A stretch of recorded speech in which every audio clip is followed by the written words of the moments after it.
Thanks everybody for attending our 2022 Dennis Dunbar, The Art of Beauty Retouching. I've met Dennis through This Week in Photo, and coincidentally, Dwayne also mentioned him, who's a close friend of mine, and just serendipitously happened to be the same Dennis Dunbar. So that was kind of fun. So I get to hang out with Dennis most Fridays on This Week in Photo. We have a member mixer, so if you guys want to check that out, that's always fun. And it's great to hear Dennis's feedback. Sometimes him and I banter over different topics, and as friends do, it's really fun. So I have a lot of respect for Dennis, not just as a photo retoucher, but just as a human being and an artist. So I'm really glad to have him here today, and I'm glad he agreed to do this. Dennis, I am going to go ahead and turn this over to you, and you can tell us a little bit more about yourself, and then go ahead and run away with the program, and we'll jump in with questions, or I'll highlight some questions as I see them in the chat as we go along. Okay. Before I jump into sharing the screen, just a little bit about me. I've been doing retouching since 1991. I was involved in photography and trying to figure out how to make the leap from being a photo assistant for advertising photographers to shooting on my own. And then I got swept up in this whole wave of the oncoming retouching thing that just became the thing I was completely compelled to do. There was a summer where it was every moment I wasn't working, I was researching, trying to figure things out. So totally fell in love with it. 30-some years later, I'm still in love with it. So I've just been really lucky to find something I love and get a chance to work on this stuff. And one of the things I love doing is also sharing tips and helping people learn and get better at what they're doing as well. So hopefully some of the tips I share here will be helpful. I do love to have people ask questions. So if anybody has a question, please throw it in the chat. It really helps me target what I'm saying and make sure I'm covering the right kind of points and getting it across in a way that you guys understand. So I'm going to go on to share the screen so you guys can see some stuff what I'm talking about. And here, you guys should see, hopefully now you're seeing my website. My website is dunbardigital.com.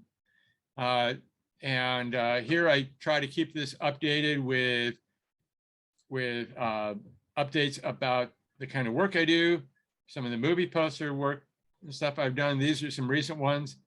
This series here, the 1883, were really a lot of fun to work on. They shot several elements as wet plate collodion, the old tintype kind of stuff.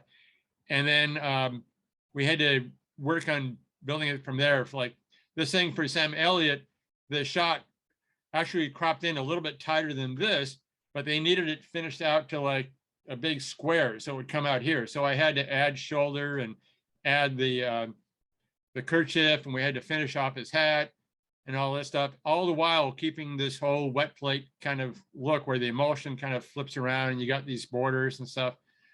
So this was a huge project. It was just a lot of fun to work on. Mysterious Benedict Society, I love these characters. These were fun things to do. This one's a fairly recent one, Under Banner of Heaven. There was, we actually started off with a horizontal version of this and then adapted the horizontal version to being a poster as well. That's really common in entertainment stuff. This Minx thing, there were 2 different layouts, but 10 different versions of the layout. So there's one where her arms are crossed and she's holding a bunch of books. And then we just have different layouts, square, horizontal, extreme, sort of like that. So this is some of the movie poster stuff I've worked on. Beauty, we're going to talk about beauty stuff. Here's some recent beauty retouching work that I've worked on for these things. It's been a lot of fun. For this, so you get an idea. There's a wide range of work I've got to do. I really love the idea that I can work on a variety of stuff. I haven't done a lot of automotive lately for that, but beauty, commercial, entertainment, food, lifestyle, people, product. I love working on that. Just love working on cool pictures and stuff. One of the things I want to say is I do have a section here on my website for videos and articles. So this is where I'll post recordings of workshops I've done, or other recordings. And then there's a listing of articles and stuff I've written. I need to get back into writing more again for that, but it's a lot of fun. But anytime I've written an article, I try to add it into here with different things. So you get some different ideas about what I'm doing and stuff. So hopefully those are helpful too. The thing we're here to talk about today is Photoshop and beauty portrait retouching. So a few years ago, I had the great opportunity to work with Katrine Eisman on the 4th edition for her book, Photoshop Restoration and Retouching. So I wrote the last 3 chapters, all on portrait, beauty, and we lumped product, food, and architectural photography all into the same final chapter. That was really a crowded chapter for this. But this is one of the images from the book for that. So if you go and look up Photoshop Restoration and Retouching by Katrine Eisman, Wayne Palmer, and Dennis Dunbar on Amazon, you can buy a copy of the book and you'll see this example in this for that. So this kind of goes over the basic workflow for that. But before we get into that, one of the things you need to do is when you're first working in Photoshop is you need to kind of set things up properly. And what I mean is I found there were a couple of things first to do is one in Photoshop. I'm not trying to do anything here. Come on, Photoshop. One of the things you want to do in Photoshop is make sure your preferences are set the way you need them to be set. So a lot of the stuff is very personal. Like I always turn off beep when done and export clipboard. If I'm working on a really big file, like movie poster files will get 30 gigabytes, I don't want it exporting the clipboard and taking all that extra time. So I turn that off for that. So a lot of these things are personal, but some of the things I suggest you look for is, let's see here, file handling.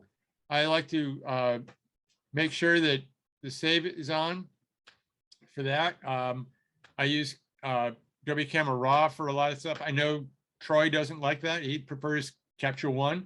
I use Capture One as well. I tend to be kind of agnostic about it, but I just make sure that gets set up right. Export, that's not a whole lot. Performance here. This is where you set the amount of RAM you're using. You want to make sure you're using the graphics processor for that, unless you're having some problems, whatever. But most of the time you turn on the graphics processor. Here's where you set your history states. And the history panel here is something that I use a lot. So I like to have a lot of history states for this. So I set that to about 50 for that. And it allows me to go back and forth and go back several steps. It's kind of like an infinite undo for that. You also want to go to scratch disk. This is where you set up your scratch disk preferences. And this scratchy here, this is a solid state disk, an external solid state disk that is dedicated. It's only for to be a scratch disk. And it looks like it's about 1 terabyte in size for that. You know, you can even go with something like 500 gigabytes or whatever for a scratch disk. They don't have to be that huge, but having a dedicated scratch disk will really, really help for that. I do try to avoid having my startup disk as the scratch disk as well, because the startup disk is already doing enough work. Cursors, I like to turn on show crosshair in the brush tip. That way you get this little crosshair in the middle of your brush tip, and you know right where the center is going to be. Very important if you're trying to line something up, like you're cloning a diagonal line or a vertical line. It's really important to get that middle lined up, and that helps with that. For the other tools like eyedropper and all this stuff, I like to have this precise thing as opposed to where you get that little thing, because I never know exactly where it's picking up from for that. Let's see, what else do you want to look at in here? Enhance technology previews. This is something that's fairly new. The last few versions of Photoshop have this, so you want to make sure you turn on these particular things for that. So that's where you get some really cool stuff. Like the content aware tracing tool is a really helpful tool when I'm working on product stuff. Particularly, it helps me automatically select those. That's really helpful. I know Troy has talked about this. Enable preserve details for upscaling when you're. I think this is also where Camera Raw has that enhanced thing. I think it's using part of that for it. Anyway, so you just want to make sure you've gone through here and set this up the way you want it. And then the other thing you want to do is come over here and check out your color settings. This is where you're setting all your preferences for your preferred RGB working space, your preferred CMYK working space. And normally I've had to switch back and forth because opening up a lot of files and stuff like this. Normally I keep this to Adobe RGB.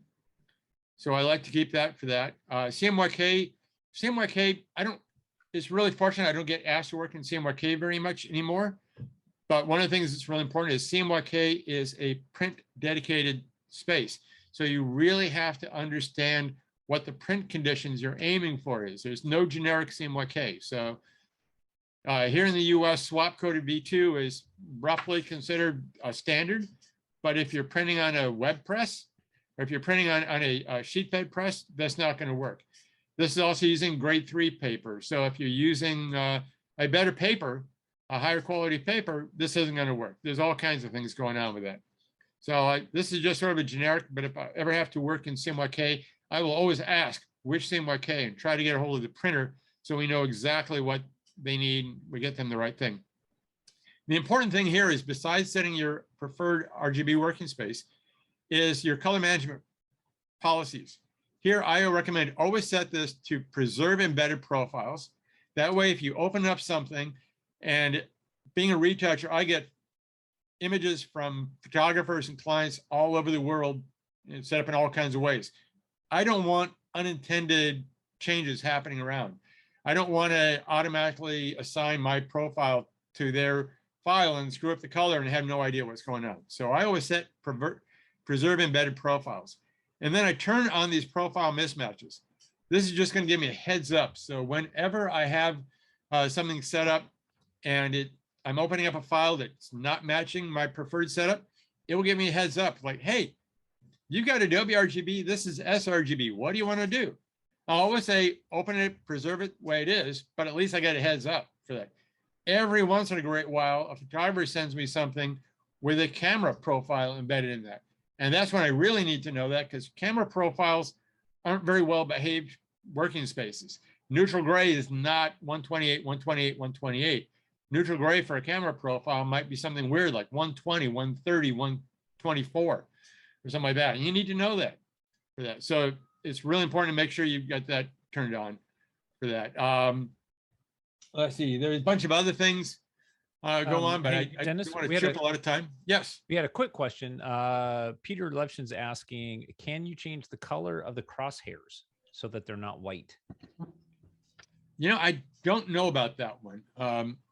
I don't think there necessarily is a way to do that. If I come here and let's make a layer. So you see that little tiny crosshair in the center of the big giant circle? This is just a brush thing. I don't think there's a way I can change that, the color of that preview. I wish there was. It's kind of dynamic as it is because it's got a little black outline to it as well. So it kind of works.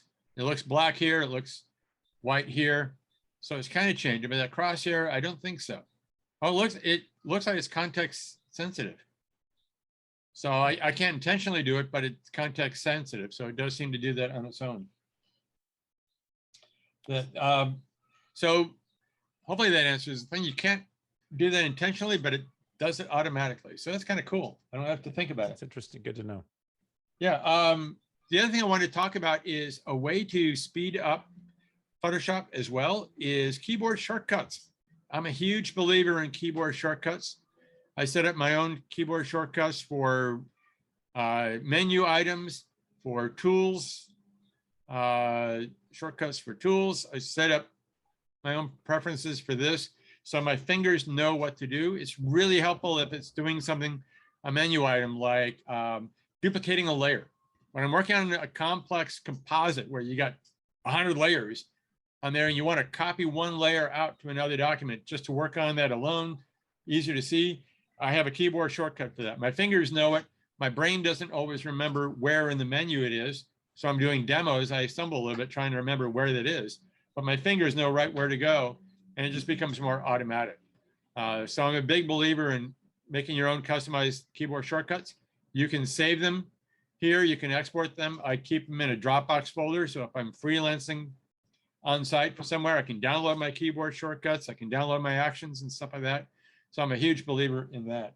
I don't want to get too lost in this stuff. The last thing I want to go on is brush settings. And one of the things that people get mixed up a lot with the brush, let's make a new document, not a new layer, a new document. Yes, there we go. Okay, so we have a new document here, and I want to go over the difference between flow and opacity for this, just really quickly for this. So let's set my foreground color to black. And here I've got opacity set to 100% and flow to 100%. So very quickly, as I'm pressing with, I use a Wacom stylus. As I'm pressing here, I get 100% black. That's really easy. That's really easy to do. History, there we go. That's why I love history, because I had too many steps going on there. So since I have a Wacom tablet, it allows me pressure sensitivity, so I can get some pressure sensitivity. You see I'm getting some sense of gray here for that. If I press hard, I get black. So that's what 100% opacity and flow does. If I cut the opacity, say, to something like 50%, no matter how many times I go back and forth and no matter how hard I press, it's never going to be more than 50% for each stroke. I can build it up by adding 50 and 50 and 50, but that's multiple steps for that. So that's what there we go. That's what opacity does. Opacity is a cap for that particular brush stroke. Flow, however, flow is something where it's like painting with an airbrush or painting with a spray can for this. It lets you go back, and the more you go back and forth, you're building up your ink, you're building up your paint for that. You know, pencils work this way, regular brushes work this way. If you go quick, you lose, you're dropping less paint. If you go slow, you add more paint. You go back and forth, you build it up and build it up and build it up. It took me a little while to get used to this, but the more I use it, the more I love this flow option. And I almost always have flow set to something, usually 100% for a lot of stuff I'm doing. But if I'm working on burning and dodging or whatever, I will set the flow down to like 10% or 5% or something much lower. If you click on this little airbrush icon, when you hit a key on a number on your keyboard, 4, 7, or whatever, you're setting the flow for this in 10% increments.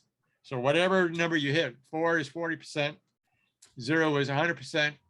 If I turn this off and turn this one on, then it becomes that for opacity. So I always like to turn that off and turn this one on. Okay, so that's going over those things. Let's get back into the shot of McKenna and talk a little bit about workflow for beauty retouching, portrait retouching, and the like. I'm trying to get rid of that layer. There we go. So one of the things that's a good idea to do, let's tuck this properties panel out of the way until we need it.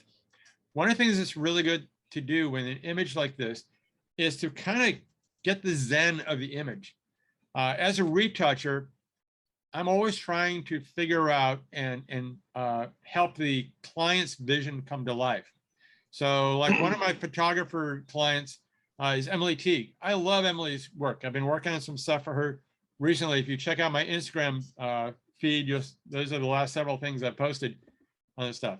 And Emily has a distinct vibe, a distinct vision she's going. So when I'm working on this, like, what is Emily's vision for this image? What is she trying to bring out?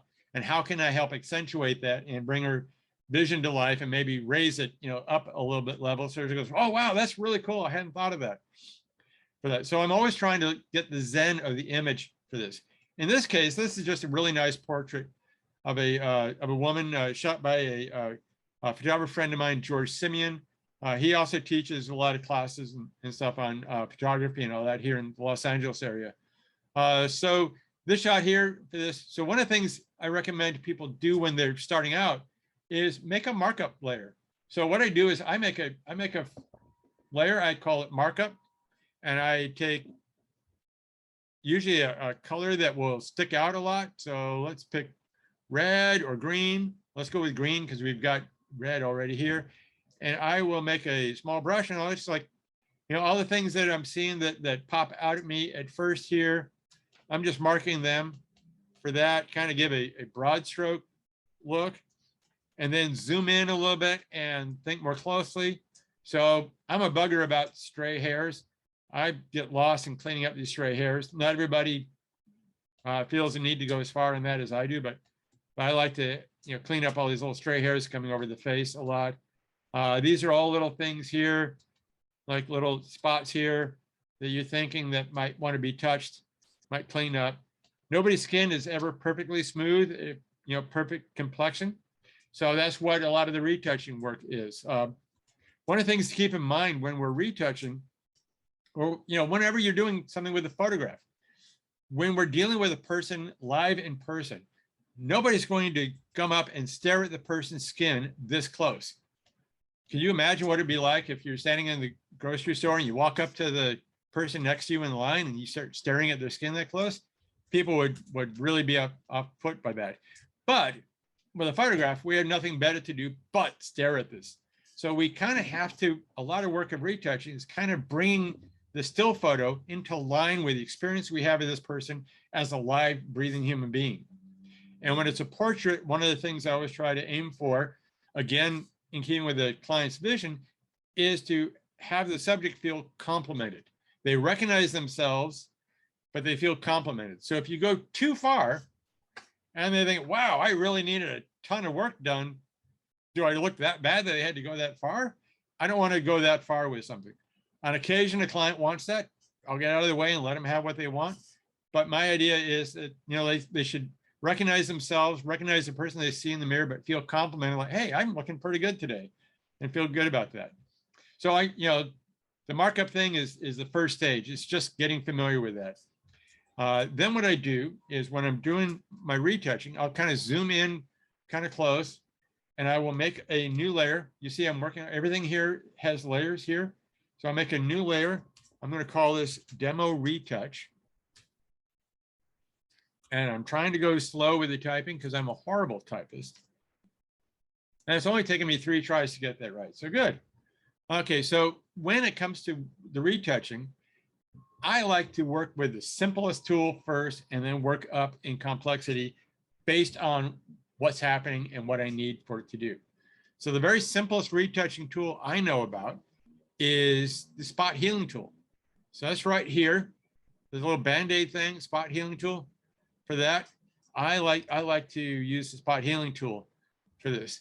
Now, when you're going with the spot healing tool, you get a series of options here. One, since there's nothing in the layer, we just made a brand new layer, I turn on sample all layers.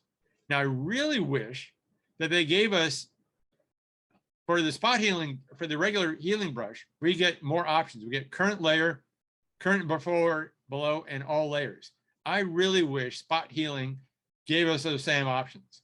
Instead, we just have sample all layers or sample just that one layer for that. So when I'm working on something like this, I like to work with making new empty layers that don't have anything in them, and then do the retouching on it, because if I screw up my retouching, I can always come here and I can erase it and go right back to the step. So if I have 20 steps here, I don't have to throw them all out. I can just go and fix the one step for that. So I love working on an empty layer for that. I'm going to come back here to the spot healing tool. So I need to have this turned on all the time. But if I have an adjustment layer, or if I have something above this that's going to change the way the image looks, sample all layers means it's going to sample everything above and everything below as well. So you putting something in the middle of that sandwich, it's going to really screw things up. So you kind of have to turn all the layers off and turn all this stuff off when you're working on this way. So that's one reason why I do this as a first step anyway, before color correction or any sort of thing like that for that. So we've got that sample all layers turned on. There are 2 other options that you need to think about: content aware or proximity match. I almost never use this create texture thing, but content aware is really good for looking across borders between light and dark, highlight and shadow, different colors like that. It's really good for honoring those kinds of things, but it's not necessarily going to be the best for texture, because here, if you can see, we're losing some of that texture in here. If I go really big spot of this, it might kind of mush out the texture. So I tend to use content aware for something like this, cleaning up these things, cleaning up hairs like this, anything where I'm crossing over, it tends to give me a much better result here. But if I'm really concerned about the texture, that's when I'll switch over to proximity match. Proximity match tends to do a better job of honoring the texture, except when you come over here, you get really weird results. So you have to know this stuff, and you're coming in, you get this result, you go, oh yeah, I got to switch over here to content aware. And now I can work here, and okay, that's still getting a weird result, but you get the idea. It's working a little bit better for this. So that's my first approach. I start off with content aware, and I go through and I trace these things down, and I work across my area here, cleaning up everything here that got to go. My philosophy with this is everything has got to go, everything has got to be cleaned up. I do this. And you can see, you can go kind of quickly. You can just spot, go kind of quickly. I'm using the space bar so I can temporarily go to the hand tool and move around for this. The other thing you want to do is you want to try to work precisely. So if I make my brush really big, this is going to not be very precise. I'm going to get weird looking results. So I'm going to make my brush smaller than what I think it is I want to get out. And I can go back and forth and build it up like this, but this is going to give me a much better result if I'm trying to be precise with this rather than heavy-handed. It takes a little practice. You wind up getting pretty quick with this, and you can zoom through and clean up these things really pretty quickly. I have this zoomed in at 300%. The percentage I zoom in is going to depend on how comfortable I am with seeing the details I need to see for that. So you may not feel the need to get as lost in the details of this as I am for this, but that's kind of what I'm doing. I'm just going through here and working on that. If I'm coming into things where I'm finding it's not working out really well, I'm not getting the right texture, that's when I come over here and I go to the healing brush, not the patch tool. I almost never use the patch tool. So the healing brush is going to work really similarly, except you have to set the sampling point. So on the Mac, I hold down the Option key and I click here and I set my sample point. And you can see that little crosshair is my sample point. And what it's really kind of doing is sampling the texture from the area that I'm working in. It's not sampling the color and the tone so much as the texture. So when I'm working on this, I'm really thinking about texture. And over here in places like this, where we see the skin has a variety of kind of texture, there's different kinds of pores in this part of the cheek versus here versus the nose. I'm trying to think about how the transitions for those textures are working. And so that's when I come in here, I'm using the healing brush. And I'm going to really think about that. Again, this has to be set for current and below because I have a layer here with nothing in it. So it's got to be sampling that sort of stuff here. But I'm just going through and sampling that, scroll around. I keep resampling with this, holding my thumb down on the Option key and moving around like that. So I'm trying to be really quick here because I know we got a lot to cover and not a lot of time for this. Troy will figure out pretty quickly. You wind me up, I can get talking, and we can go on 4 hours on this stuff, and I can still be talking about it. So I don't want to get too lost in this particular thing for that. And then finally, if those aren't working, if the spot healing tool is not working, the healing brush isn't working, then I'll go to my clone stamp tool. And clone stamp tool, you have to be very, very precise because it's copying exact pixels. So that's why I use that last, because I can't come here and copy over here because that's obviously wrong. So if I want to get rid of this with the clone stamp tool, I have to think exactly the right place to go. And it takes several tries for that. And it's still not quite right. So that's why I'm going to, again, empty tool, empty layer. I can just erase, go to the erase tool. And then I come back here to spot healing tool and or healing brush there. That works much easier. So you see why the clone stamp tool is the last resort, but there are times when you really need to do that.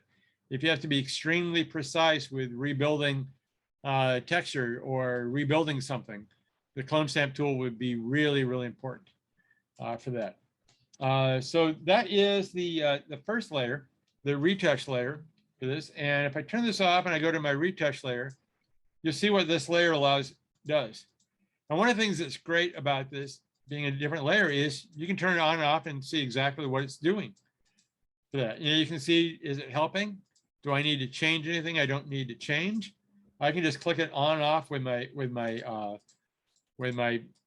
mouse, click that thing on and off and do that with the mouse and go with that. So the other thing with working layers is the first one is all the stuff I know has got to go and it's going to be easy to deal with. Then things that start to get more challenging to deal with, I'll make a new layer on that because it gives me more freedom to experiment. I got a lot of work done sometimes in the retouch layer. I don't want to mess that up. I don't want to like come over here and like, oh man, all that work I did here, I just screwed that up. So I will make a new layer. In this case, it's getting rid of the stray hairs. And getting rid of stray hairs for stuff like this can be challenging. I'm going to admit that right off because you've got all the character of the background that you've got to clean up and go. Sometimes you get lucky. Sometimes, let's make a new layer and we'll call it demo stray hairs.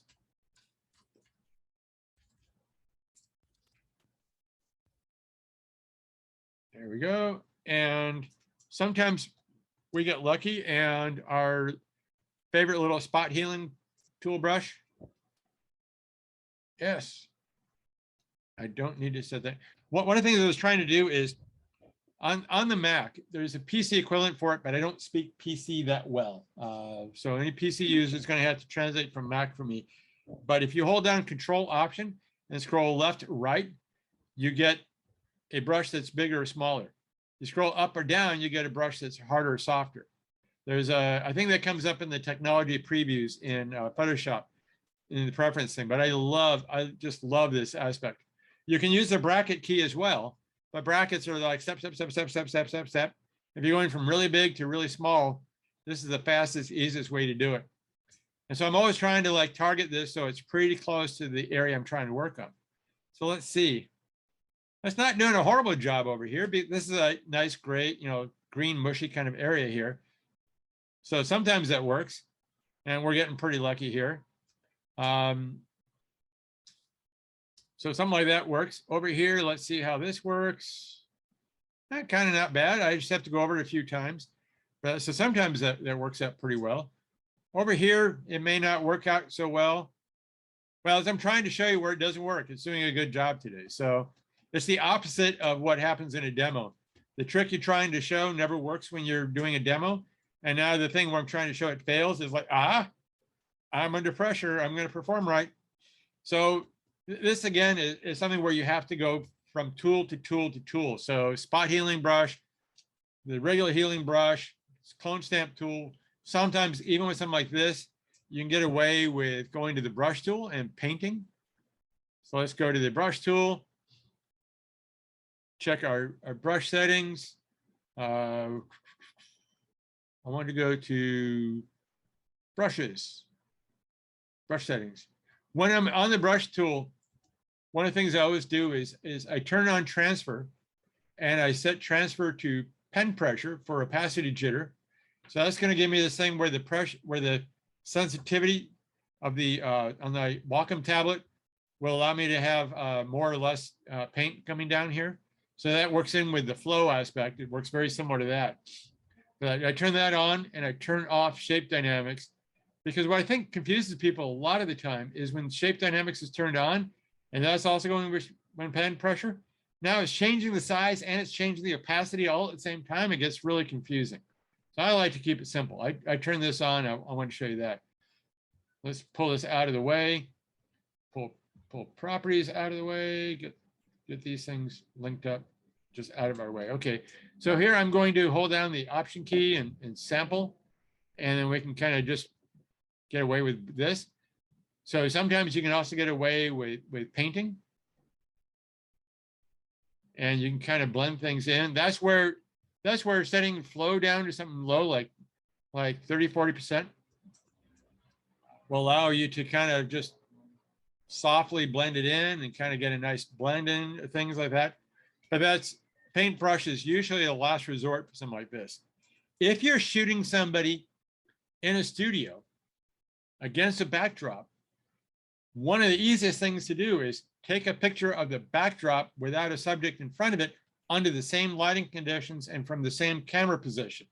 So especially if you set your camera on a tripod, always shoot what we call a blank plate. It's just the easiest thing in the world, because you could have that layer sitting on top of everything or sitting below everything, and you get rid of stray hairs just by brushing in one layer or brushing out another layer. That gets into compositing a little bit, but it's really pretty easy to do. So anyway, so the stray hairs, this is how we get rid of stray hairs. It's just the same kind of thing we do for the retouch layer, but it's just going layer by layer by layer, you know, piece by piece, building that up. And then I have a layer for under eyes, because almost always we need to work on the under eyes stuff. So what I will do here, before you move away from the hair, how would you retouch one of the hairs that's on top of other hairs? Because that's, you know, one of those little flyaways. That's always a challenge that I have with brides, like their hair's going everywhere. Yes, well, that is something. I think these are called crosshairs, and that is something that you can get lost in cleaning up a lot. So it's the same thing. I find in general the spot healing tool on content aware, and it's set really small, tends to do a pretty good job. The thing I'm looking for is you can kind of get a little bit of a mush here, but that I'm zoomed way in to look at this. And so you can see here, if we go in really close, you can see it's darker here and gets a little lighter there. So it's not perfect, but if they're looking at it like this, something like that's going to work out really well. So again, I will usually work off something like that. And then if it's not working, like, okay, I interrupted this a little bit, that's when I will switch to the healing brush thing, make sure that's all set up right. Now, a healing brush, you have to set the sampling area and your destination area carefully for this, so we can kind of use the combination of the tools to go through and kind of continue the characteristics of what we need to for each of these things, where we're building up the right kind of tones and textures and things like that to kind of go with this. It does get kind of manually a lot of work. It can be manually intensive to do that. So that's why I will try to go with the fastest way possible first. And this is a spot healing tool, and it's letting me attack this big one pretty well. It's working out pretty well for that. But yeah, I try not to get too caught up in something like this, because again, you can triple the amount of work you're doing by getting too caught up, too lost in the details in that. But this is how I usually do it. On occasion, it's just like anything else. You might have to clone something, and sometimes you might have to go in with the paint tool and like make a really small brush. And like, okay, I'm painting that dark, and painting this light, painting that dark, painting this light. But that gets to be really manually intensive for that. So I hope that answers that question for that. But these crosshair things are something I can get lost in doing quite a lot for that. And fortunately, our spot healing tool is doing a really pretty good job on that. Does that help answer that question? Yeah, that's amazing. Yeah, I've never used that tool to that finite of detail, which means I'm probably using too big a brush. So that right there was everything. That was perfect. Thank you. Oh, good. Yeah, a great deal of the secret about things is trying to think about precision, using all your retouching tools like a scalpel, not like a hammer. For that, that's especially true if you get into something like frequency separation. We don't have time to go into that today. I'd love to talk about that another time, but frequency separation can be a really useful tool, but you have to be really, really careful and targeted about how you do it for that. So anyway, back to under the eyes. So this is a really common thing. People have bags under the eyes, lines under the eyes, whatever like that. I will make a new layer. I will call this demo under eyes. And then I'm going to, for this one, I'm going to go to the healing brush tool. I'm going to make it just about this kind of big. I'm going to slowly work on getting this up where I've removed almost all of this area under the line. Now, this one, admittedly, this one is kind of easy to do because the bags under her eyes aren't that bad. But it's the same process no matter what you're working on. So we've got this to where it's looking pretty good. The great news is it doesn't have to look perfect here, because what we're going to do is it's almost it's not at all natural to have no lines or bags under your eyes. You just want to lighten them. And the way we can lighten them after we remove them like this, blah, is to use the opacity setting. So if I switch to the move tool by hitting V on my keyboard, that's a little crosshair tool, this little cross tool here. If you look here under the opacity for the layer, if I hit a keyboard number, I'm changing the opacity of that layer. And so usually somewhere between 30% or 50% is enough for this sort of thing. The great thing is, since I'm not the final decision maker, if the photographer says like, oh, can you lighten up under the eyes a little bit more? Great. I just hit the keyboard shortcut to make it a little more opacity, and great. If they go, oh, can you back off a little bit? You went a little too far. I hit the keyboard shortcut, change the opacity of it. So it's just that simple for that. And that's why you work in individual layers, because for every part you're going to have to work on where there's going to be variability and decision-making, it gives you that flexibility you need to do that. It'd be the same thing if they had lines on the forehead or lines around the mouth. I will make layers just for that as well. So the next thing would be clean up the eyes. That gets the same treatment, same kind of tools and stuff we do for that. And then you're always going to want to brighten up the eyes, brighten up the teeth a little bit. The way I do that is I love to use curves a lot. You can use levels a lot, adjustment layers. You can use levels as well. My friend Lisa Carney says Lisa loves levels. There's no alliteration for Dennis loves curves, but Dennis thinks curves are cute. That's kind of close. So I'm going to use a curve for this sort of thing. And curves give me a huge amount of power for this. But before I make my curve layer, I need to paint a mask for this because I don't want to affect everything. I just want to affect her eyes. So I'm going to go to the brush tool and I'm going to hit Q on the keyboard shortcut. And that is going to turn this little thing on. And now when I paint in my brush, blocks my foreground color, it's going to give me this green overlay. I should probably turn this up to 100%. There we go. It's going to give me this green overlay, and I can paint in for her eyes. Now, the default for Photoshop is when you're painting black on a mask, black will hide, white will reveal. So there's nothing selected, it's all white. I have to paint black into it. I'm going to have to invert this. I'm going to have to flip it around so it will select only the eyes, not everything but the eyes. So the easy way to do that is you have image, somewhere here, there's a image, invert, edit, invert, somewhere there's that. The keyboard shortcut is Command I. So again, I love keyboard shortcuts. I don't always remember where in the menu they are for this. For that. So anyway, we've got that. Now I hit Q again. That gets me out of quick mask. Q for quick mask. It gets me out of the quick mask, and now we have the crawling ants. So if I come over here to my layers palette and I click on this little button here, this half white, half black, it allows me to create an adjustment layer. I'm going to hold down curves. Because I held down the option button, it allows me to name them. So I'm going to say eyes curves. I'm going to go demo eyes curves and go ahead and make that. And now bring up my properties palette and see here we can, with curves, we can make these a little bit brighter. We can add some contrast to it so we get a really nice pop. You don't want to go too bright because something like that looks really unnatural. And it is amazing on Instagram, on Facebook, the number of retouchers I see show like, oh, here's a retouch thing. And like, they've got glowing white eyes. Like, do you not understand what humans look like? So do be subtle. Everything we're doing here with the retouching, subtlety is always the key. But here we can brighten up her eyes a little bit and give her a nice, bright look. And again, this is variable. It's an adjustment layer. So nothing is baked in. We haven't made a decision we can't go back from.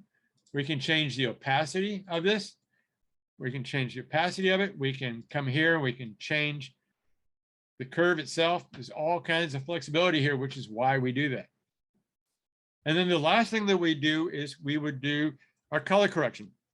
The reason why I do the color correction last is because if I do color correction first, and then I do retouching on top of that, and then I look at that like, you know what? I really made that too warm. I got to back off on the warmth. Well, then you're going to run into a problem, because if you change the color correction underneath, then everything on top that you've done is wrong now. So you're going to have to add another thing on top of it. And one of the things that you'll see is color correction that fights itself, where you made it darker, you made it lighter, you made it darker, you made it lighter, you made it bluer, you made it warmer, you made it cooler, you made it warmer. Stacking adjustment layers up like that fight themselves is asking for problems. Not only is it becoming hard to adjust and refine, but you're also asking Photoshop to go back and forth a lot, and Photoshop gets kind of confused, and that's where you get banding issues and stuff, and then you don't know how to fix any of it. So I'm a big believer in simplicity. That said, you will notice that I have two adjustment layers here for my color correction. One is called color curves, and one is called luminosity curves, lum curves. I'm big on shortcuts because I'm a horrible typist for this. So what I do here is most of my color correction is set up by making two curve adjustment layers. And I'll show you why in a moment if we have time for that, because I realize like I'm already almost an hour into this. So hopefully Troy will give me a little more time. But you're doing great. Yeah, you take your time. You're actually 50 minutes in, so you're good. Oh, okay, yep. Cool. So I'm going to make two adjustment layers, but I'm going to make just one curve here. And I'm going to show you really quickly what happens. If I make this darker, you see the color also shifts more. It gets more saturated and red, which we don't want. We just want to make it darker. If I make it lighter, it gets, saturation kind of gets weird, but the highlights shift towards yellow, and we don't want that either. We just want to make it lighter. We just want to make it darker. We don't want to change the color. If I make it darker, if I make it lighter, and then I come over here and I say, take some red out and take some blue out. Now I'm changing, the color is really horrible on this, but I'm also changing the density of it as well. So I'm making it lighter or darker by adding blue and taking blue out. Like that's kind of confusing for that. So one curve, it's possible to do color correction with one curve, but it's harder to figure out. And I was reading a book by Dan Margulis. I'm a huge fan of Dan Margulis. He is probably the preeminent expert on color correction I've ever come across. He used to, in the 90s, he used to write a regular set of articles for magazines called Make Ready. And those were always filled with great tips for that. He's written several books on color correction and workflows and things like that. And so in the mid 2000s, I was reading a book he had called about the LEB color space. And he called it the Canyon Conundrum for that. And he's talking about particular tricks you can do with the LEB color space. Like if you have a photograph of a canyon and you want to bring out the subtle differences in colors of the ground that the camera didn't capture, there's tricks you can play with that he was talking about. But in the LEB color space, you get this great advantage where you have lightness and then you have two color channels. A is green magenta and B is blue yellow. It's easy to remember B for blue yellow for that. But you can then go to each channel and adjust just each curve on that. You're going to have lightness, and that will only affect lightness. And then you can affect the color with just the two color ones, and it's really simple. But I was working in a place that made movie posters at the time of that. And when you're working on a movie poster, you have a very, very complex layer stack. Maybe a layered file that's got 150, 200 layers on it sometimes for that. So you can't just keep jumping from color space to color space just to accomplish a task. You also need to have everything built very flexibly, because again, your client's going to go, oh, you made that too warm. Can you take the warmth out, or can you take some blue out, make it warmer? So you always want to have flexibility for that. So I needed to figure out a workflow that gave me the best of both worlds.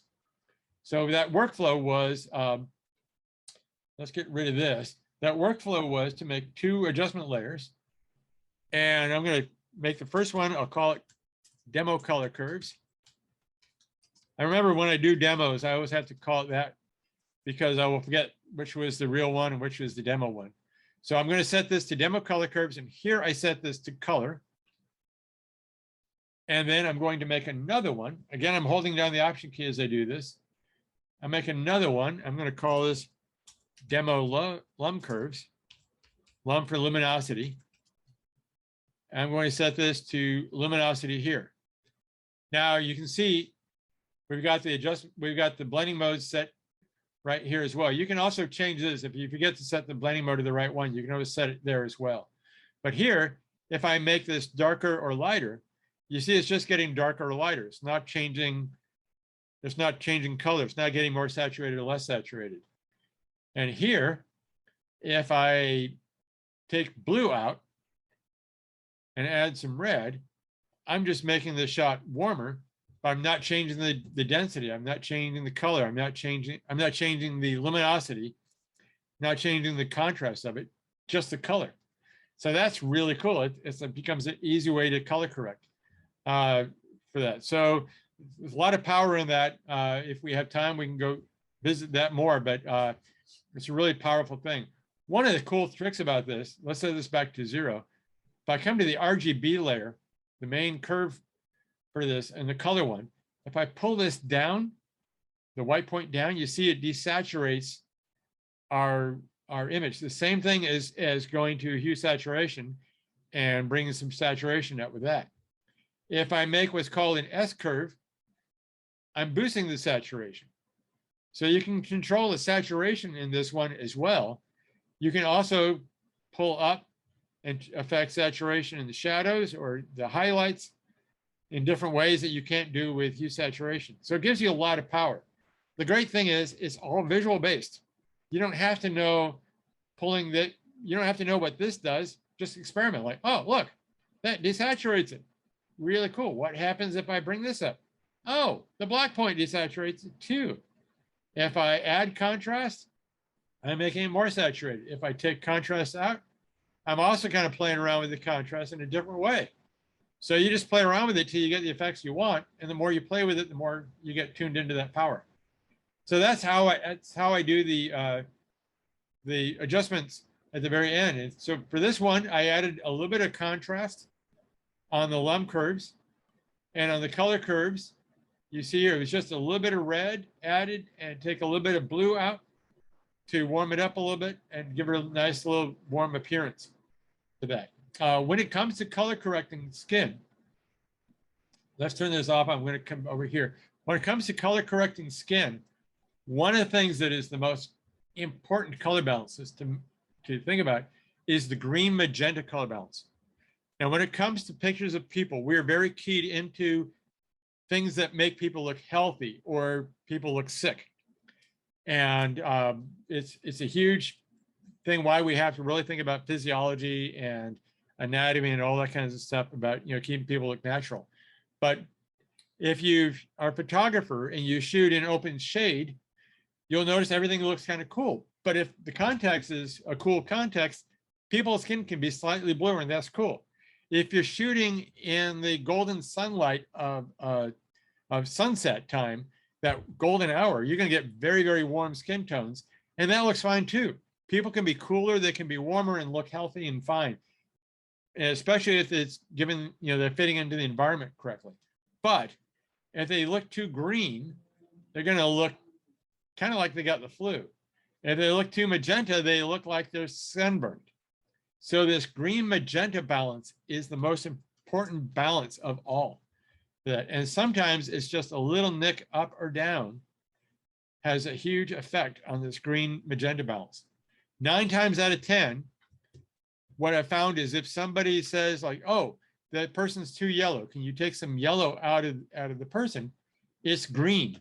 And what I'll do is I'll come over here to the green channel, green curve, click on the targeted adjustment tool, click on this so I can set a point there, and I will use my keyboard to just tap down the arrow, down arrow once or twice to take just a hint of green out.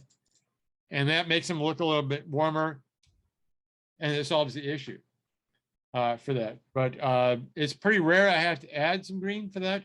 But if they're looking too if they're looking too pink like this, and you're thinking it's pink, not red, then you might try adding just a hint of green to it as well. But be very, very careful, because it's like balancing on a knife edge for that. So that's about the Question color for you. correcting for that. I have a question. So Yeah. when you're doing, I understand that's a great technique for fixing skin tone. What about smoothing different color tones in the skin?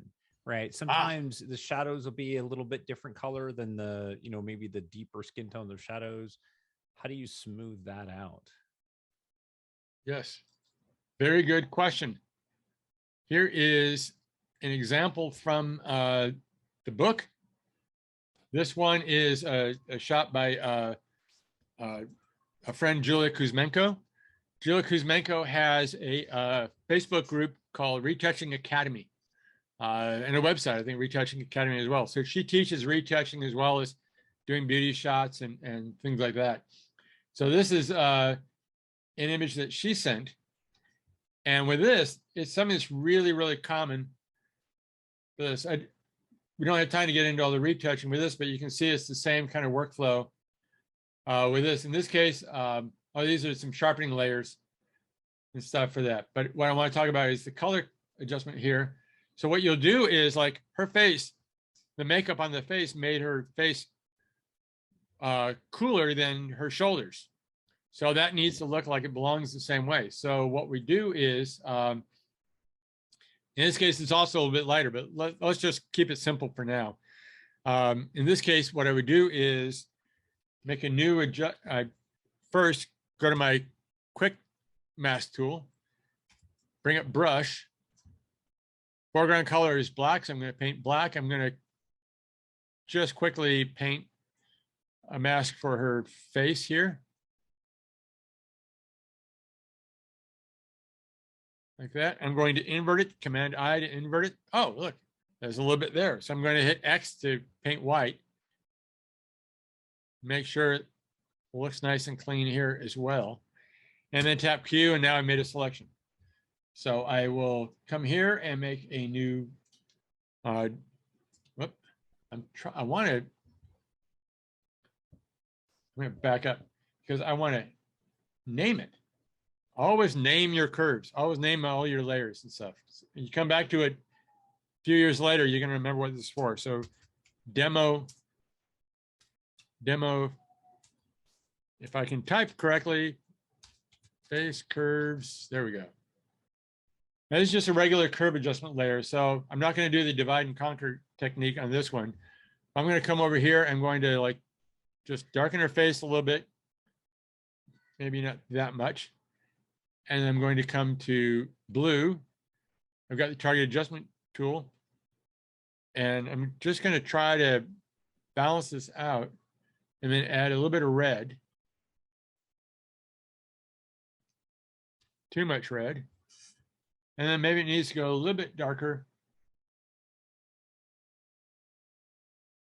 So this is just a really quick way of doing that. But each part of the person, I would do that. You pick what you think is the correct color, but it's really common, like the hand, especially if it's a model where their hand is up by their face. I don't know if you can see me on the thing, but I'm putting my hand up by my face. The hand will have a different color to it.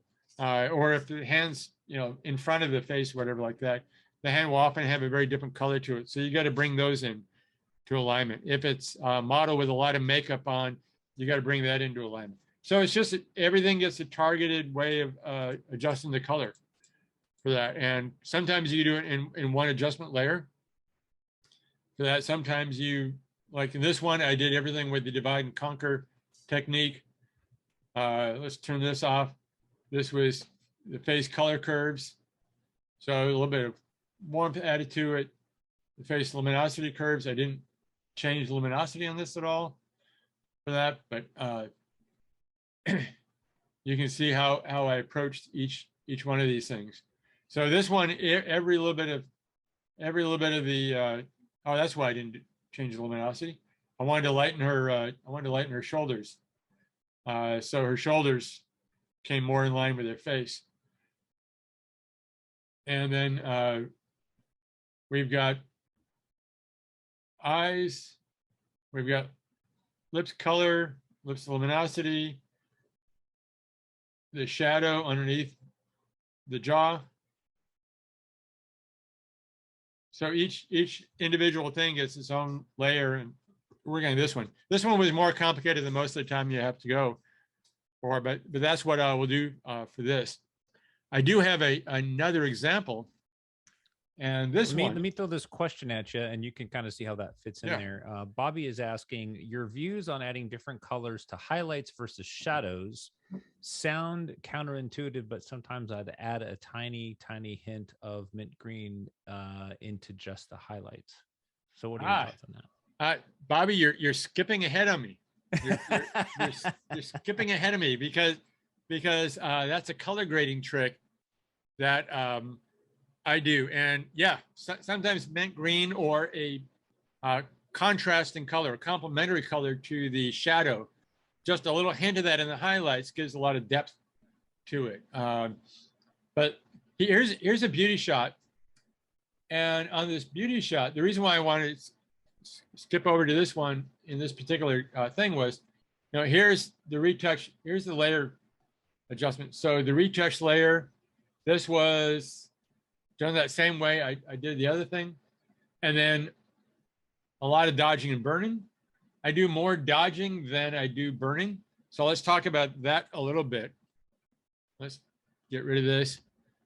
So what you're doing with this, a beauty thing, you're going to zoom in really close for beauty retouching. And you're going to be thinking about the surface of the skin, the way the peaks and valleys of the skin pick up highlights and shadows for that. And what you're trying to do is bring those all closer into alignment. So it looks like that surface of the skin is smoother. You're not trying to get rid of texture, but like here, where there's a little shadow across here, that looks kind of out of place. This little bit darker spot here looks a little out of place. Over here, there's some areas here which are looking slightly darker. The freckles are going to be it's your choice on freckles. Some people believe absolutely we want to keep all the freckles. Others like it's a model. It's not about her personality. It's about making the product look good. So we'll minimize them. It's always an aesthetic decision for that. But here, the little peaks and valleys, little shadows and stuff here. Around this area, it gets really common. There's some lines here. There's some stuff here. Some little hints here. So this is all going to be little peaks and valleys and stuff that you want to work on for that. So there's a number of ways of doing your dodging and burning. One easy way is people like to make a layer, fill it with 50% gray, set that to overlay or soft light blending, where 50% gray is neutral, will have no effect. And then they paint black or white, or some version of black and white, on that as a way of lightening and darkening selectively. That can work fine. I find you tend to get a little bit more color shift. The stronger you go with that, you tend to get more color shift. Like shadows, if you're burning, things might get more saturated. Or if you're dodging too much, they'll get desaturated or like that. So I tend to not use that too much for that. And it never struck me why you had to fill it 50% gray, because you could just paint white or black on an empty layer and have it set for overlay blending for that as well. But that's one way to do it. My preferred way to do it is to make curve adjustment layers, one for dodging and one for burning, so that way I can kind of keep track of what I'm doing, and I have a great deal of flexibility for that. So I'm going to show you what I do. Again, I'm holding down the Option key. I'm going to bring up a curves layer. We'll call it Demo Dodge. Curves. And then in my Properties panel, I'm going to bring this up just a little bit. Now, this is a great deal. This is all personal preference. I know some people go really strong. I like to do it just a little bit. I like to sneak up on things. For this, I made an action that creates these for it, so I kind of get used to the way these work. But there's no right or wrong for this. This might be hard to control, but I think like Pratik Nayak uses a stronger curve than I do for his stuff. And in that case, you just go with a much lower flow for it. So you set this curve up the way you want. You click on the mask, you invert the mask, so you fill the mask with black, and then you make another one, and you call this one Demo Burn Curves, not Return. I hope you guys are all laughing at my bad typing. I've been trying to type since high school, and I still haven't got very good at it. So I'm just not a that good you typist. label all your layers, right? Like I just leave them 1 and 2, and then I have to go back because I hate putting labels in there. So I feel really bad. But if you don't label them and you come back to something, especially if you're working for a client and they say like, oh, you know, can you change what you did under my eyes? Well, which one was layer 37? You know, I get that a lot, especially on a complex movie poster, because the art directors will give me a layered comp, and I have to analyze the layered comp and figure out what each thing is for. And if there was something I worked on that one under the banner of heaven, where the lady's looking out the window and the guys by the cars, there was a layer there that was just headlights for the cars. And when we had to move the cars around, that headlight was called layer 53 or something like that. So I didn't know first off to move the headlights. And then I didn't notice that until the client said like, hey, wait a minute. Didn't you notice these glowing white things? And we're like, oh, that's what that layer is. So if you don't name your layers, you get really confused for that. So anyway, so again, the burn is just darkening, and we do that. I'm going to close up that property thing. I'm going to come over here to the dodge curves. I tend to do a lot more dodging than I do burning for that. So I'm just always, I guess I'm just into adding light. So I'm going to make my brush really small here. You can see I'm zoomed in fairly close. This is, well, 50%. Let's zoom in at 100% here. So this is giving me a great deal of precision. And here I'm going to set the flow. I usually do that like 10%. But remember, my curve is a very gentle one. Sometimes as you're working on this, I have to make sure I'm clicked on the layer mask. As you're working on this, you might think, oh, that's going way too fast. I want to back off. So that's when you turn your opacity, your flow down to something lower, like maybe 5% or something like that. So you can sneak up on it and be more gentle. If you're painting on it, it's not having enough effect, then you might want to like, oh, I need stronger. So I can hit 1, I can hit 2, I can go through here and clean this up. But again, I think about this in terms of layers of detail. So I like to first zoom in really close and look at all the close detail and work on these things. And I'm just trying to bring the density of the areas into closer alignment. So the skin surface looks more like a nice, smooth, textured surface as opposed to something really bumpy with lots of ups and downs and things like that. For that. So I go through and work on these things and work on that. You can also make your brush bigger and do some dodging under the eyes. So particularly for beauty retouch, where the skin texture is really, really important, I will tend to do dodging and burning underneath the eyes more than I will using that healing brush and clone brush and things like that under the eyes for that, because we really want to pay attention. People are going to zoom in and look at the texture of the skin really closely on a beauty shot. Because like my friend Carrie Bean does a lot of this beauty work for cosmetics clients. And if you walk into the cosmetic store and there's a 6-foot-tall poster of this shot, 6 foot tall, people are going to look really close and see these details for that. It's pretty rare on a regular portrait where you're going to do like an 11x14 print, might be a big size print. It's pretty rare people are going to see those details. So beauty is just same workflow as portrait, just higher level of detail you pay attention to. But that's how you go through with this stuff. You're cleaning this through. And you can see here, I had this one demo curves, or this one dodge curves here, and then I made another copy, and I made another copy, and each one I'm building up. And what I tend to do is zoom in and work really close maybe not this close most of the time because that'll take you forever. But I'll work like this close, and then I will zoom out a little bit and think about, oh, I'm seeing detail and levels and things I wasn't before. And then I'll zoom out again and work on that. And if I think this layer's, I've made really good progress, I just copy the layer, select all. Black is my background color, so I delete, and I filled the mask with black. And then I just start painting white in here again. So that's how I build up copy 2, copy 3. Sometimes I've built up different copies for that. So the thing was, we started talking about is, this is burning and dodging, but the thing you started talking about was, what about the color thing? So we had two things. One where the hand or the face is obviously a different color. So with this thing, we have the cheeks are a little bit too hot in terms of this cheek color. And then there's a little bit of discoloration under here. So I might approach this with my color curves adjustment layer, because I could take some saturation out here and feather that in. But sometimes I get away with a layer that I call color blending. And if I just had to nudge things a little bit closer in terms of color, this kind of thing can work well. So what this is we're going to call this demo color blend. And look at that. First time I spelled it right. We're going to come down here to mode, and we're going to set this for color. Now, this is only going to affect the hue and the saturation. It will not affect the luminosity.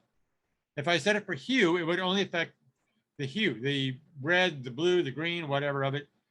For this color, we'll have the red and the saturation, the color and the saturation part, the hue and saturation part. So I like to start off with this. And then I'm going to zoom in. It's important to make sure you know what your eyedropper is set for, because when you're in the brush tool and you're sampling, it's going to use whatever this is set for. So this sets your, how big of an area you're picking. So I usually set it for something small, but it depends on how high resolution your file is and how much you want to go. So 3x3 will work. It's important here to have current and below, not all layers, but current and below, because if I have anything above here, it's not going to, all that adjustment won't affect the color I'm sampling here. So I come back to the brush tool. I'm going to make my brush tool kind of big. I like to set the flow to something like around here for this.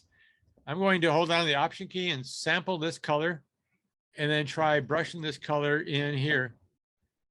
And now I'm getting the spinning wheel of death. What did I do that caused the spinning wheel of death? There we go. Let's undo this. While you're doing that, Dennis, I have a question from Bobby.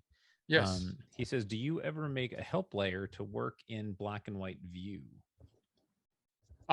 In the beginning, I did. In the beginning, I made a help layer, and what a help layer is basically a lot of varieties of this. But one quick way to do that is just make a black and white adjustment layer.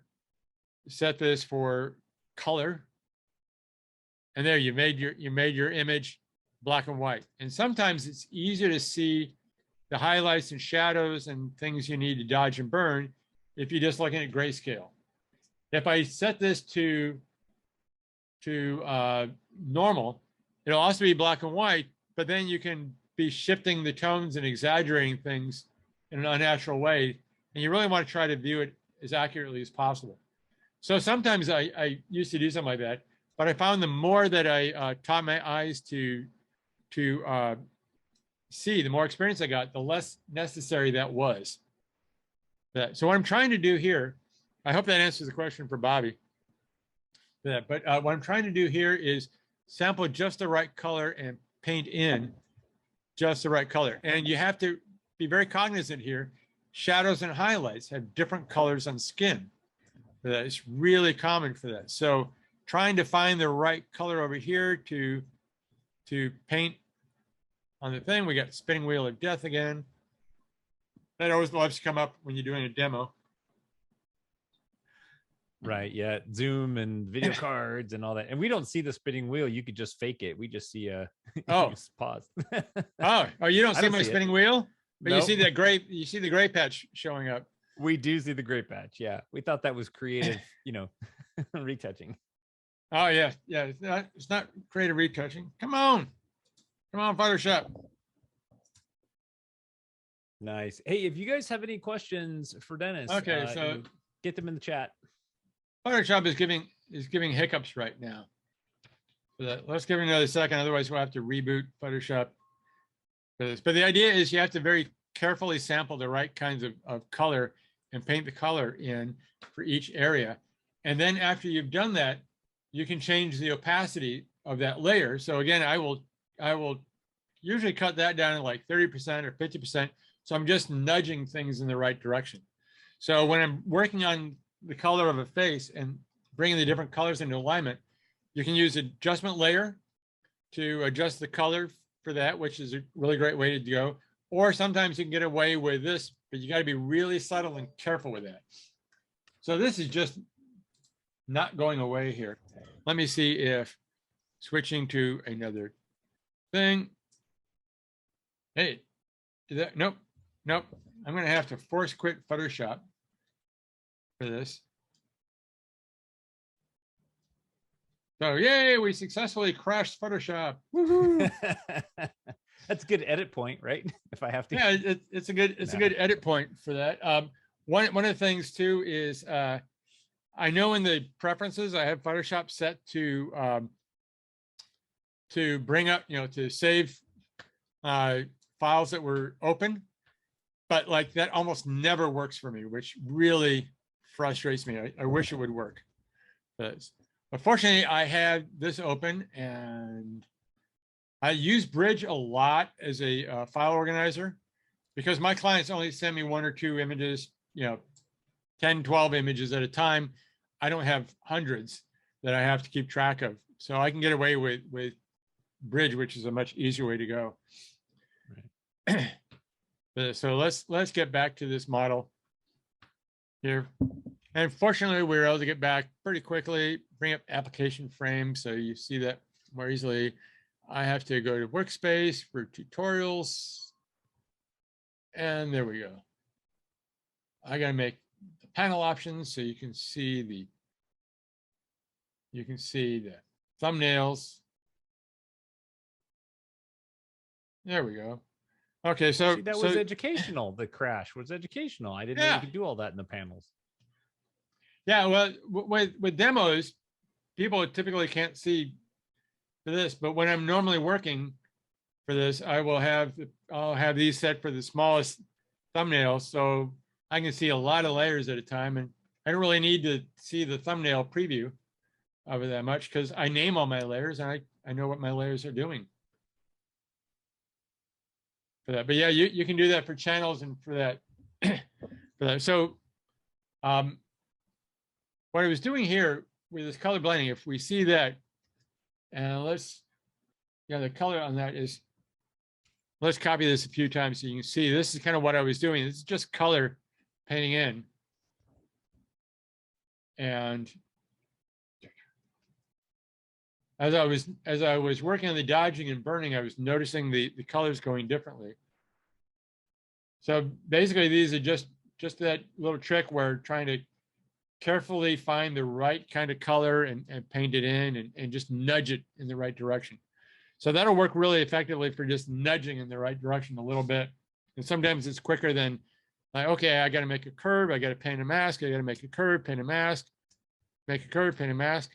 But sometimes people like to work that way as well. So that can be a perfectly acceptable way to work for that. Let's see, we're about an hour and a half in, and we were talking about color. So I'm going to talk about that thing that Bobby brought up. Here's a trick that I came across, and I really love the power of this trick. It's also really simple and easy to work with. So Bobby mentioned he will add a little hint of mint green in the highlights of skin tone. One of the retoucher friends of mine, Jeff Whitlock, he's based somewhere around Ohio. I don't know particularly where in Ohio, but he's based in Ohio. He started off being trained classically as a painter. So he went through like the Toledo Museum of Arts school and got trained like a classic master painter, whatever like that. So he's really big about color grading and deliberately choosing the palettes, and his color grading is fantastic. And one of the things I would notice is when I would study his work, like on Behance or Instagram, is that he would have just a little hint of a mint green color in the highlights of the face. And I thought, it's amazing, because normally green would make somebody look sick, but just a little hint of it gave a really great depth to the image for that. How would I do that? What would be an easy way to make that work for that? And that's when this whole idea struck me. And it's using something called blend if. So let's come over here, and my brush tool is just a giant brush tool. So there we go. I got trying to get the cursor to come over here so I do this. My brush was so big. So let's come up with some kind of a mint green kind of color. Let's call that our mint green. So that's our foreground color for this. So what I'm going to do is I'm going to make a layer, and I'm going to hold down the Option key so I get a chance to name it. I'm going to make a fill layer, a solid color layer. I'm going to call it Demo Mint Green. And this is going to be set for color blending.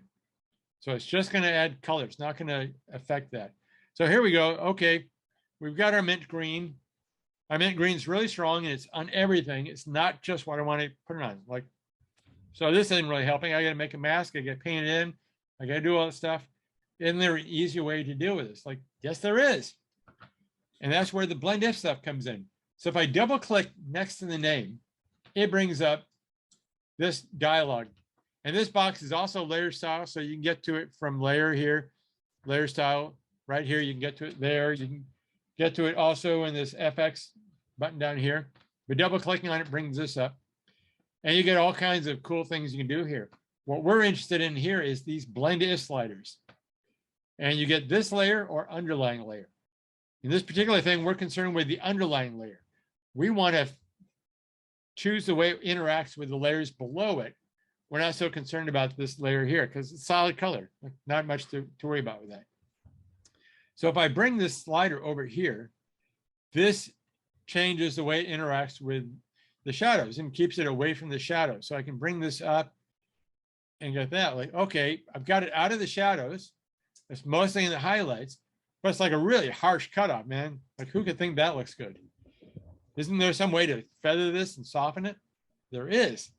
If I hold down the Option key, I can split this triangle. And now I can feather this and get a really nice, gentle transition here. So this is still looking way too strong, but I can turn my opacity down.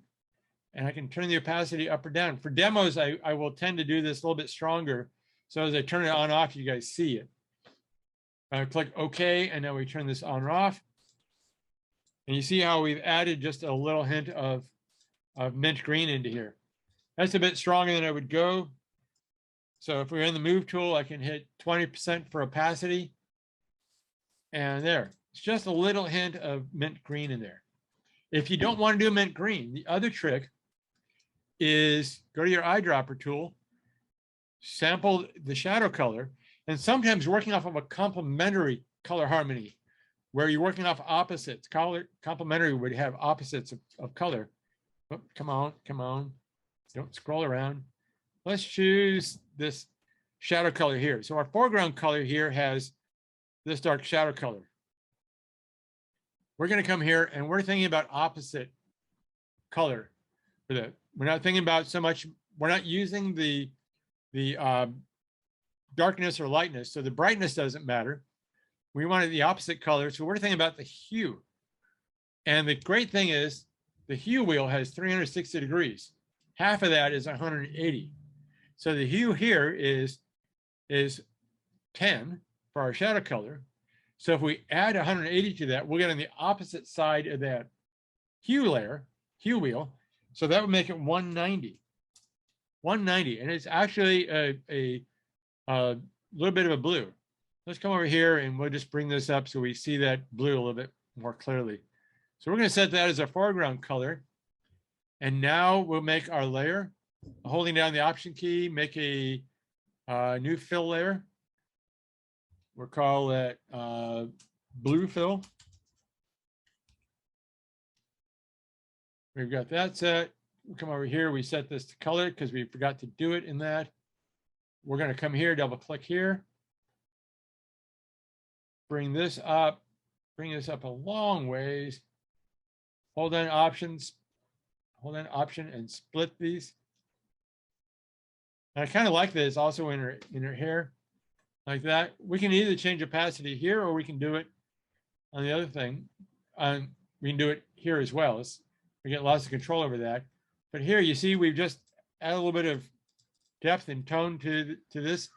And sometimes just a little hint of that winds up being really cool. So this is what I set up for this. And this was a light blue that I wound up with. And it's 30% opacity. Again, the density of it doesn't matter. I can change this all the way down to here, and you see it's not changing where our color looks at all. So the density of it doesn't work. It's just the hue and the saturation of it that we're concerned about. So this just gives a little hint of this. And when I was thinking about this thing, this photograph is by Jay Mayhew.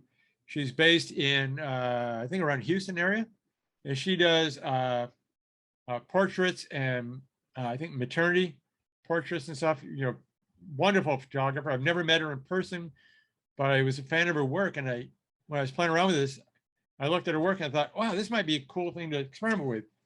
So I emailed her and asked her if it was okay to play with them, because I always ask photographers permission first. And she said, oh, yes, please do. And then she fell in love with what I did here. So I explained what I did to her, and I see her using this. I think I see her using this on some of her shots as well. So that's really kind of fun for that. I see we're about an hour and a half in for that. How are we doing on time? We're good. Yeah, no, we're great. I mean, you can wrap up any segment that you want. We're good. No, this is really wonderful. Does anybody have, I have another color thing I can talk about. Yeah. Let's open this one. If you're not asking questions, then you're doing great, right? You're just going to keep going. Yeah, but I do want people to ask questions about stuff. I don't want to hog up all the thing, just listen to myself talk. But here's something that's kind of common that you'll run into as well, is somebody with kind of blotchy skin, where you got red blotches or whatever on that. And can you imagine trying to make a mask where you're masking it in just on the blotchy thing and feathering it out just right to be, what kind of a pain that would be for that. So here's a shot. This one was done by a photographer friend, Bobby Lane. She's based in Boston area, and she teaches a lot of workshops with her husband now, Lee Veris. And they do a lot of great workshops or whatever. I've known Bobby since the 80s. I was like 3 years old in the 80s. Yeah, that's it. But this is one that we use in the book. So my first thing is go through and do the retouching, make him look pretty nice for that. But we had this thing where his skin tone was really kind of blotchy, and it wasn't universal. The highlights here are okay color, and some parts of his skin tones, right? It's just these areas here where it's too red for that. So I don't use hue saturation very often. I like to use curves a lot, but this particular one, come on, stop scrolling around. This particular one works really well with hue saturation. So I'm going to hold down the Option key and bring up a hue saturation layer. And I'm just going to put demo in the beginning, so we know that. And we're going to leave this set for normal blending. So we got this properties panel here where we can make our adjustments. One thing I discovered you can do is you can stretch this way out here. And we're going to want to do that here, because what we're going to do is we want to target just a specific range of colors and adjust just a specific range of colors. We just want to nudge them more towards the right direction. So looking at this, I'm guessing it's probably the reds. So let's go to reds, and we're going to want to color those reds for that. So if I slam this to something really strong like green, obviously that's way too strong, but it helps me target this stuff. Because again, if I take this little thing here, these are the colors that are being targeted. look, I can adjust this. I can start to dial in. Let's really slam that a long way. I can dial this in and start to target those reds. Now when I'm done, it won't necessarily say reds here, but I can target this thing. And again, I've got, this is the feathering part. This is the part that's 100% attacked, affected this way. So I can control the feathering with this. I can really get this dialed in closely. And I try to like get something in where like, okay, I'm getting it just the right amount. Now here we'll go back to 0. And now we can kind of try to see, okay, if we nudge that a little bit, if we take a little bit of saturation out, is that helping? It's kind of a subtle adjustment here. So maybe we want to go a little stronger for the demo, just so you guys see a little more of what we're doing. Can you guys see how the red in his face is toning down? Yeah, I can see it. I can tell. Yeah, it's definitely subtle, but that's what you want a lot of times. Yeah. You want this very subtle for that. But by stretching this out, this dialogue here, or these controls become much easier to work with, because otherwise we're working with something really tiny here, like it gets to be hard to see. So it's really cool that you can stretch this out. So on occasion I pull it out and stretch that out for that. But when I worked on that, I had this so it didn't affect his teeth and his lips. I don't want to affect that part of it. I just wanted to affect the red on his skin. And if we come here and check, this says reds, and these are the adjustments I made for this. So I shifted the reds more towards a cooler kind of thing. This is like a hue wheel, so it's kind of counterintuitive. Like I went to make it more blue, but it came out green. So that's a little counterintuitive, but again, you slide it around and you just see the results for this. So I just nudged the hue a little bit this way and desaturated them a little bit this way. And that really kind of helped tone down the reds in his face for that. So that's the last color correction trick for that, unless you're going to ask me about how to color correct the teeth. So I'll talk about that just really quickly, because that's something people always want to go with. And just like we did with the skin tone, it's going to be that same thing. We're going to go to our quick mask. This little thing here shows we're in quick mask. I'm going to paint black. I've got the brush tool. I want to paint black in here. No, I'm not trying to do that. I'm hitting wrong keys. I'm going to paint a very slappy quick mask for his teeth here. Invert that. Hit Q again, make it a selection. Make a curve adjustment layer. Teeth curves. Okay, it already came up. I didn't hold down the option the right time, so I didn't name it. So we're going to come here and we're going to, the first obvious thing to think about is we want to add blue, right? But what I find is if we added just the blue, we're taking the yellow out, but it looks a little fake. So the other thing I found is taking just a little hint of red out of the teeth as well. Kind of helps take that out, and we get a little bit more natural looking result. So I add just a hint of blue and take just a hint of red out. If the teeth are really dark here, you can also brighten them up with that, but that's how we get nice bright teeth. We don't want them that bright, but that's how we get nice bright teeth with that. So does anybody have any questions or anything else to ask about? Well, my head's full, so. Okay. That's okay. Great. So that's great. Any questions, anybody? You guys, if you want, you can go ahead and unmute your microphones. I think I allowed you guys to unmute and go ahead and chat with Dennis here a little bit. You can ask your questions if you want. I see there's one question about sharpening, and so that's a really good point for this stuff. Here's all the work I did on this one. Here's that highlight color, that trick adding a little bit of a highlight color. I also darkened the background on it so she would pop a little bit more. But sharpening for this, after you've done all your retouching work and everything like that, let's go back in history and go back here to the open state. So this is the last state we had. So sharpening, this is always something I'm going to do at the end as one of the last steps for my work. And that's because sharpening is going to be dependent on the size of a print, what you're doing with it. If you're going to look at it small, you might need a different level of sharpening than if you're doing it big or whatever. But there's three basic methods of sharpening. And on my website, there should be an article here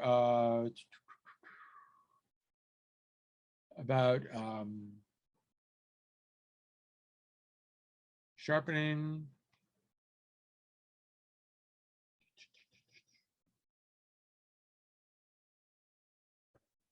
Nope, I have to hunt down that sharpening article. So if you guys send me an email at my email through my website, I can send you a link to a Dropbox folder with some articles in it. But there's basically, back to sharpening, there's three different ways of doing sharpening for this. So let's talk about those for a moment. What I'm going to do is, since I'm doing this after everything, I'm going to merge everything into a copy of a layer for this. So here we have a layer sitting on top that's just a copy of all these things merged together. Because when you're sharpening, you want to sharpen the whole thing together for that. And just for fun, I'm going to turn this into a smart object because I love smart objects. And I love smart objects because they give me so much flexibility to go back and change and do things for that. So I'm going to convert this to a smart object. It takes a moment to think about that. And then it gives me this funny little icon down here that tells me it's a smart object. So we're sharpening. The first thing we think about is unsharp masking. And unsharp masking is really good for small little details, for like, pardon me, sharpening like the eyebrows, sharpening the eyes, or whatever like that. Unsharp masking can be really good for that. So we're going to come over here to sharpen, and we're going to go to unsharp masking. And unsharp masking, let's click here so we see something like this. Unsharp masking typically is going to be somewhere around like 150. The radius is going to be, it's all pixel based. So this is a pretty high resolution file. This is 300 megabytes is a basic file. So it's pretty high resolution. So you might need to go a little bit higher. Let's go to 3 for this. And then threshold sets. So what you're doing with this is you're exaggerating the difference between light and dark values. Amount is how much you exaggerate. Radius is how far out that exaggeration is going to go. And the threshold is how much difference it needs to show up. So threshold 0 means it's going to show up everywhere. And that tends to make our skin look really kind of crunchy for that. So you can kind of keep it out of that and balance back off in the fine little areas by sliding threshold around a little bit. But this is going to be a sort of a typical kind of thing for that. And you see how like the eye here gets really sharp. The eyelashes, the eyebrow gets kind of sharp. Let's boost this up a bit stronger so everybody can see more clearly what we're doing with this. And there we go. We're getting that really jumping out. So now that we've got this set as a layer, we can also now mask it out. I can add a layer mask to it, invert that layer mask, and I can paint white in and just reveal that the areas where I want it to be revealed. You do have to think about how it's going to transition to the rest of the image. So something that's really sharp next to something that's not very sharp, there's going to be a little bit of a harsh transition. So you might want to feather it out a little bit, or maybe not go so strong, whatever. But that's one cool thing about doing it is on a layer on top of everything. You can sharpen just the things that need to be sharpened.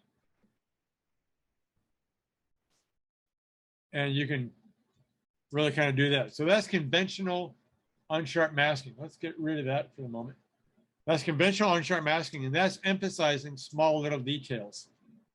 The other way of using unsharp masking, and here's why I love a smart object. I can double click on here. It reopens up the layer dialog and takes me back to the starting point. I can adjust this and make adjustments, and it's non-destructive. So if I want to emphasize large features for this, rather than where we've got a high amount and a very low radius, we do an opposite idea. It's called high radius, low amount. So this typically be like 60 and a radius of like, let's go really strong here. A radius of like, well, let's really jump on this thing. Make it 50 radius and see, and you can see how this whole thing is now really jumping out. We've got threshold down to 0 on here so you can see this.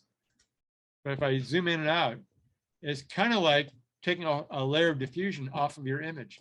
We're emphasizing the bigger features of the image here. So if you're thinking about something with textures and you want to sharpen texture, the conventional unsharp masking is really good for emphasizing the texture.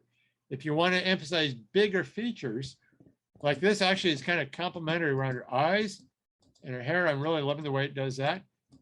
Don't necessarily, I'm not a fan of sharpening skin, so I would mask this out of the skin. But around here and around here, I'm really liking what it does. This stuff here, the background and all this stuff, it really doesn't need that, so I would mask it out of there. But that can be a really cool look for her eyes for that. So that's the high radius, low amount version of unsharp masking. So there's two different ways of unsharp masking. The third way, let's throw that filter out. That's another thing about smart filters, smart objects. I can just throw the filters out. I still have my smart object layer here. The other thing is to use the high pass layer. And this is sort of a hybrid way of going for that. And you know, it's a little bit different look for that, but it's also really, really useful for this. And I use this a lot for that. So it's got a great deal of flexibility for it. So that's using the high pass filter. So you go to filter, other, and you go to high pass. And what this is going to do is it's going to turn almost everything 50% gray, and you're just going to get the details. So this is all radius based. The radius is based on the resolution of the pixels or the files. So you get different choices for this. If you want to emphasize just a little bit of details, you want to emphasize the bigger details, you get a lot of flexibility with this. So let's just, again, let's go kind of strong just for the sake of the demo so you really see this. So we click OK on that, but like, okay, we can't use this. This, you know, we want to sharpen this. We don't want to turn it into this gray mess. That's where we use a blending mode. So overlay, soft light, hard light, all these use 50% gray as a neutral blending mode. So if I go to like overlay and set this to overlay blending, here now it's giving us that sharpening texture. If overlay is too strong, I can go to soft light.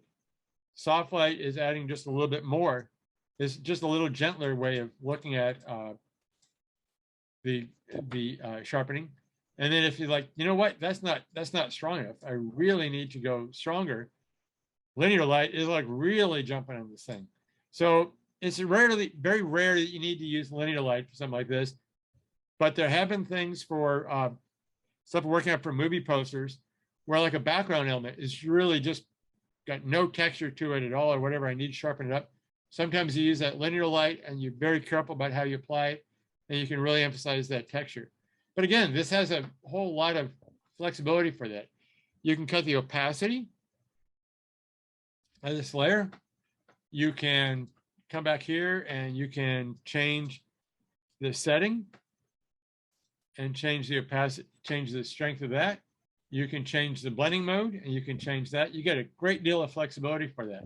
So those are the three major ways of sharpening I use for that. And it's all going to depend on what I need to do. Sometimes it's just a little sharpening around the eyes. The regular unsharp masking with like 150 amount, 2 pixel radius, threshold, whatever, it seems to keep it out of the white sort of like that. something like that would be really good. If I want to emphasize her hair, the curls in her hair and the shape of her eyes and things, I use the high radius low mount. And then other times I try this for that. And not every image needs to be sharpened up, but the right amount of sharpening really helps. And again, what's the right amount of sharpening depends on the image and what your output is. You know, so if you're printing this really big, it doesn't need to be so sharp. It doesn't need to have all those details emphasized as much, and people are going to look at it more closely. If it's going to be really small, they're not going to be able to see it. Like on the web, you might need to sharpen a little bit more than you would if it's for print. So it all depends. It's all really flexible for that. That's awesome, Dennis. Amy Cantrell is asking, hi, Dennis. What's your favorite method for adding eyelashes? Hey, Amy. Amy's a photographer friend who's a great photographer herself. For adding eyelashes, I just get in there. Well, when we zoom in really close, that sharpening is too much. But for adding eyelashes, I just get in there and very carefully paint to that. And when I do, I'm definitely not the best painter in the world for that, but let's set up with a very small brush. And this is where your brush settings is going to come into effect for this. So we're going to want to sample the color and just make a stroke here. And okay, we're going to want a little bit bigger brush.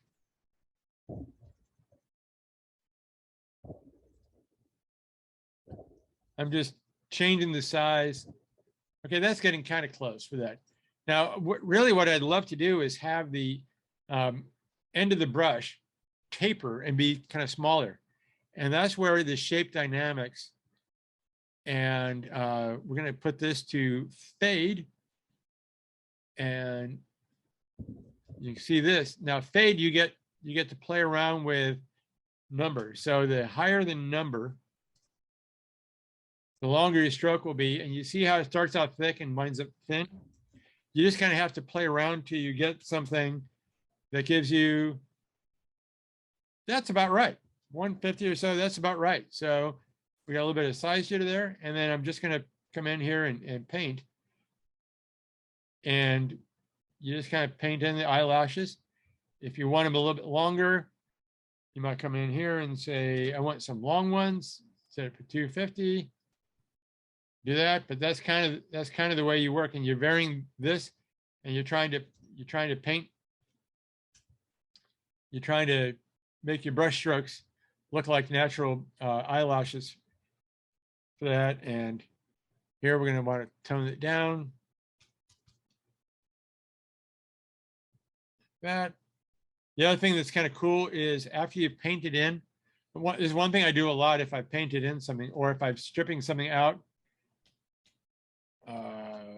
here and I have to paint in hair or like that. One thing that I will do a lot is after I've done that is I come over to my blur tool and I will set blur tool down to some kind of low. And then I just rub the blur tool over it a little bit.